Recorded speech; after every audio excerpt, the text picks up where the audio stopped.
सोनू के पापा आ गए? सैलरी मिली क्या? नहीं माया, मालिक ने कहा है कि इस बार सैलरी लेट मिलेगी। क्या? सैलरी लेट मिलेगी? अब मैं सोनू को कैसे समझाऊं? वो मेले में जाने की जिद लगाए बैठा है। कुछ दिन बाद जन्माष्टमी है और अब तक मैंने कान्हा जी के लिए भी कपड़े नहीं खरीदे हैं। माया विकास से बात कर ही रही होती कि तभी वहां सोनू भागते हुए आता है और हाँफते हुए अपनी माँ से कहता है, माँ, मेरे सारे दोस्त जन्माष्टमी पर कान्हा जी बनेंगे। मुझे भी कान्हा जी वाले कपड़े चाहिए। बेटा, कान्हा छोटे बच्चे बनते हैं और तुम तो 10 साल के हो गए हो। अब तुम्हें कान्हा बनने की जरूरत नहीं है क्योंकि अब तुम समझदार हो गए हो। पर पिंटू भैया तो 12 साल के हैं और वो आज भी कान्हा जी बनते हैं। मुझे भी कान्हा जी बनना है। इतना बोलकर सोनू बैठकर रोने लगता है और अपने घर वालों से जिद करने लगता है। सोनू की जिद देखकर माया उसका दिल रखने के लिए उससे कहती है, अच्छा ठीक है, इस जन्माष्टमी तुम भी कान्हा जी बन जाना। अब ठीक है? माया, क्यों उसका दिल रखने के लिए झूठे वादे कर रही हो? जानती हो ना अपने घर की आर्थिक स्थिति कैसी है। अगर झूठ बोलने से मेरे बच्चे को खुशी मिलती है तो मैं बार बार झूठ बोलूंगी। माया विकास से बात कर ही रही होती है कि तभी वहां उसकी 4 देवरानी आ जाती हैं जो कि काफी अमीर थीं। अरे जेठानी जी, मैं ये कुछ कपड़े लेकर आई थी, अगर आपको जरूरत हो तो आप रख लीजिए। हाँ, मेरी भी कुछ साड़ियां रखी हैं, इन्हें अब मैं नहीं पहनने वाली, ये आपके काम आ जाएंगी। वैसे भी बहुत जल्द जन्माष्टमी आ रही है, हम चारों जन्माष्टमी के लिए शॉपिंग करने जा रहे हैं। अगर आप चलना चाहती हो तो चल सकती हो हमारे साथ। हमें तुम्हारे कपड़ों की जरूरत नहीं है, तुम चारों जा सकती हो यहाँ से। माफ करना जेठ जी, आप में इतना घमंड है इसीलिए आप इस झोपड़ी में रह रहे हैं, वरना मैं तो अंकित जी से बात कर रही थी। वो कह रहे थे कि वो आपको अपनी कंपनी में चपरासी की जॉब दिलवा देंगे। और वैसे भी मैं यहाँ आपसे मिलने नहीं, आप दोनों को ये बताने आई थी कि आपका बेटा 10 साल का हो गया पर एक बार भी जन्माष्टमी के महोत्सव में दही हांडी फोड़ने के लिए नहीं जा पाया। और मेरी जिया तो अभी सिर्फ 5 साल की है और वो इस बार की दही हांडी फोड़ने जाएगी। हाँ, जाना मेरी बेटी को दही हांडी फोड़ते हुए देखने के लिए। नेहा, मुझे गलत मत समझना, पर जिया दही हांडी फोड़ने के लिए भी बहुत छोटी है। उनके पास दही हांडी के लिए लड़कियों की कमी रही होगी, इसलिए उन्होंने जिया को बुलाया होगा। पर तुम एक माँ हो, तुम तो जानती हो ना तुम्हारी बेटी की भलाई किसमें है। देखो, जिया मेरी भी बेटी जैसी है, इसलिए मैं तुम्हें सलाह दे रही हूँ। अभी मौका है, जिया का नाम इस कंपटीशन से हटवा दो। माया की चारों देवरानियों के अंदर अमीर होने का काफी घमंड था। वो चारों हर समय शॉपिंग और पैसे उड़ाने में लगी रहती थी। अब इसी तरह से समय गुजरता है और देखते ही देखते जन्माष्टमी का दिन नजदीक आ जाता है। मेरे पास तो सिर्फ 200 ही रुपए बचे हैं। इनमें तो ना दूध आएगा, ना चीनी और ना ही लड्डू गोपाल के लिए कपड़े और गहने। अब मैं क्या करूं? सोनू भी जिद लगाए बैठा है कि उसे भी कान्हा जी बनकर दही हांडी के कंपटीशन में शामिल होना है। हे कान्हा जी, अब आप ही रास्ता दिखाओ। जहां एक तरफ माया अपनी गरीबी से परेशान थी तो वहीं दूसरी ओर उसकी चारों देवरानी को इतना भी नहीं पता था कि जन्माष्टमी क्यों मनाई जाती है और किस लिए मनाई जाती है। और माया की चारों अमीर देवरानी आपस में बैठकर जन्माष्टमी का प्लान बनाती हैं। सुमन, कविता, मैंने तो जन्माष्टमी की शॉपिंग कर ली है। ये देखो मेरी चूड़ियां। ये चूड़ी मैं अपनी साड़ी पर पहनूंगी सुबह के टाइम, फिर दोपहर में मैं ये सूट पहनूंगी भारी वाला, और रात को फिर से मैं साड़ी पहनूंगी और किसी हीरोइन से कम नहीं लगूंगी। मेले में सबकी नजर मुझ पर ही होगी। वैसे पता है दीदी आपको, आज जब मार्केट में मैं अपने लिए सैंडल लेने के लिए गई थी तो मैंने हमारी उस गरीब जेठानी को देखा। पता नहीं वो कैसे छोटे छोटे खिलौनों के लिए कपड़े खरीद रही थी। क्या छोटे छोटे खिलौनों के कपड़े?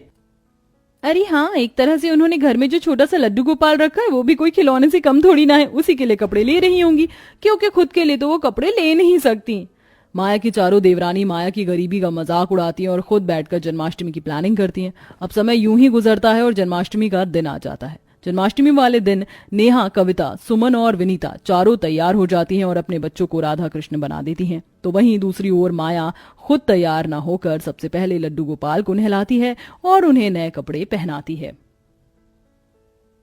माफ करना कान्हा जी, इस बार मैं आपके गहने नहीं ला पाई, पर आपकी कृपा रही तो अगली बार मैं आपको गहने भी पहनाऊंगी। माँ, तुमने तो कहा था कि तुम मेरे लिए भी कृष्णा वाले कपड़े लाओगी और मुझे कान्हा बनाओगी, पर तुमने तो मुझे आज भी वही पुराने कपड़े पहना दिए और कान्हा जी को नए कपड़े पहना दिए। सोनू बेटा, तुम्हारे बर्थडे पर मैंने तुम्हें नए कपड़े दिए थे ना, उसी तरह से आज लड्डू गोपाल का भी जन्मदिन है, इसलिए मैंने उन्हें नए कपड़े पहनाए। और रही बात कान्हा बनने की बात, तो अगली साल मैं तुम्हें जरूर कान्हा बनाऊंगी और दही हांडी के उत्सव में भी लेकर जाऊंगी, पर इस बार अपनी माँ को माफ कर दो। सोनू अपनी माँ की बातों को सुनकर बहुत दुखी होता है और दुखी होकर दही हांडी देखने के लिए चला जाता है, जहां माया की चारों अमीर देवरानी तैयार होकर अपने बच्चों के साथ दही हांडी के उत्सव में जाती हैं, जहां मोहल्ले के बच्चों के साथ मिलकर जिया भी दही हांडी फोड़ने के लिए ऊपर चढ़ती है, पर क्योंकि वो बहुत छोटी थी इसलिए वह दही हांडी फोड़ नहीं पाती और दही हांडी लेकर नीचे गिर जाती है, जिस वजह से उसे काफी चोट आती है। हे भगवान, मेरी बेटी को क्या हो गया? कितने अच्छे से दही हांडी फोड़ने के लिए ऊपर चढ़ रही थी, फिर ये दही हांडी लेकर नीचे कैसे गिर गई? मेरी बच्ची को कितनी चोट लग गई है, सर से भी कितना खून आ रहा है। दीदी इसे जल्दी से हॉस्पिटल लेकर चलते हैं। पता नहीं किसकी नजर लग गई। हो ना हो, उस माया ने अपनी मायावी शक्तियों से आपकी बेटी पर ही हमला करवाया है ताकि हमारी जन्माष्टमी अच्छे से ना मन सके। मुझे तो वैसे भी जेठानी जी कभी कभी डायन लगती हैं। उस गरीब की बुरी नजर लगी है मेरी बेटी को, तभी तो आज के दिन मेरी बेटी जब राधा बनी थी तो उसके सिर पर इतनी चोट लग गई। जिया के साथ जो हादसा होता उसका इल्जाम नेहा, कविता, विनीता और सुमन माया पर लगा देती हैं, पर जब माया को इस बारे में पता चलता है तो वह नंगे पैर भूखी प्यासी अपने बेटे के साथ नेहा को देखने के लिए अस्पताल में आती है। नेहा, जिया ठीक तो है? मुझे सोनू ने बताया कि उसे बहुत चोट लग गई है। तो आप यहाँ खुद चलकर आ गई मेरी बेटी को देखने? क्यों? मेरी बेटी को आईसीयू में देखकर खुशी मिल रही है ना आपको? अब तो आपके कलेजे को ठंडक मिल गई होगी ना। आप ही थी जो नहीं चाहती थी कि मेरी बेटी इस कंपटीशन में शामिल हो। आपकी वजह से आज मेरी बेटी की ये हालत हुई है। नेहा, तुम ऐसा क्यों कह रही हो? मैंने तो तुम्हें बस सलाह दी थी कि तुम जिया को दही हांडी फोड़ने के लिए ना जाने दो, क्योंकि अभी जिया बहुत छोटी है, वो दही हांडी को नहीं तोड़ पाएगी क्योंकि दही हांडी काफी ऊपर होती है। आप जैसे गरीबों को हम बहुत अच्छे से जानते हैं जेठानी जी। आप जैसी गरीब औरत अपनी अमीर देवरानियों से जलती है और उन्हें बद्दुआ देती रहती है। आप ही की बद्दुआ का नतीजा है जो बेचारी जिया आज हॉस्पिटल में है। अपनी देवरानियों की बातें सुनकर माया को बहुत बुरा लगता है और वह रोती हुई वहां से अपने घर चली जाती है और कान्हा के सामने हाथ जोड़कर जिया के लिए प्रार्थना करने लगती है। हे कान्हा, अगर मुझसे या मेरी देवरानी से कोई गलती हुई है तो उनकी सजा मुझे दे दीजिए, पर उस बेचारी बच्ची को ठीक कर दीजिए। आज जन्माष्टमी का त्योहार है और आज के दिन वह आईसीयू में है। इस जन्माष्टमी में मुझ गरीब की आपसे विनती है, आप जिया को ठीक कर दो ताकि मेरे सर से एक कलंक मिट जाए। इतना बोलकर माया फूट फूट कर रोने लगती है। विकास उसे समझाने की कोशिश करता है पर वो बस जिया के लिए प्रार्थना करती है और तभी वहां सुमन भागती हुई आती है और माया से कहती है, दीदी, जिया की हालत बहुत खराब है। डॉक्टर ने कहा उसे खून की जरूरत है और हमारे घर में किसी का भी ओ पॉजिटिव ब्लड नहीं है। बस आप ही हो जो जिया की जान बचा सकती है, क्योंकि आपका ही ब्लड ओ पॉजिटिव है। माया, तुम जल्दी से हॉस्पिटल जाओ, मैं सोनू को लेकर आ जाऊंगा। इस वक्त हम एक परिवार हैं और हमारे घर के सदस्य को हमारी जरूरत है। माया सारी पुरानी बातों को भूलकर जल्दी से सुमन के साथ हॉस्पिटल जाती है और जिया को खून देती है, जिस वजह से जिया की हालत में सुधार आता है और उसकी जान बच जाती है। जेठानी जी, मुझे माफ कर दीजिए। अमीरी के घमंड में मैं इतनी अंधी हो गई थी कि हर चीज का दोषी मैं आपको ठहराने लगी, ये जानते हुए भी कि आज हम जिस मुकाम पर हैं वो सब कुछ आपकी और जेठ जी की बदौलत है और शायद इसीलिए मेरी आंखें खोलने के लिए भगवान ने ये लीला रची। हाँ दीदी, आज आपकी वजह से ही जिया की जान बच पाई है, वरना आज तो हम अपनी जिया को खो ही देते।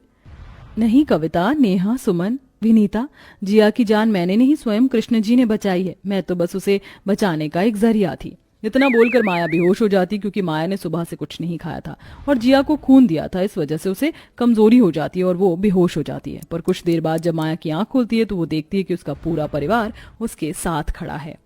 तुम ठीक तो हो ना माया? चलो 12 बजने वाले हैं, घर चलकर कान्हा जी की पूजा करते हैं और उन्हें भोग लगाते हैं। हाँ दीदी, कान्हा जी को भोग लगाकर आप अपना भी उपवास खोल लीजिए। पर प्रसाद तो बना ही नहीं, मैं कान्हा जी को भोग कैसे लगाऊं? दीदी, हमें जन्माष्टमी के बारे में कुछ नहीं पता, पर अस्पताल में जब आप बेहोश हो गई थी तो जेठ जी ने तब हमें जन्माष्टमी के बारे में बताया और इसीलिए मैंने ये खीर बना दी। अब चलकर हम सब एक साथ मिलकर कान्हा जी को भोग लगाते हैं। आज पहली बार माया अपने पूरे परिवार के साथ मिलकर कान्हा जी को भोग लगाती है और अपना उपवास खोलती है और इस तरह गरीब जेठानी अपनी 4 अमीर देवरानियों के साथ पहली बार एक साथ मिलकर जन्माष्टमी मनाती है।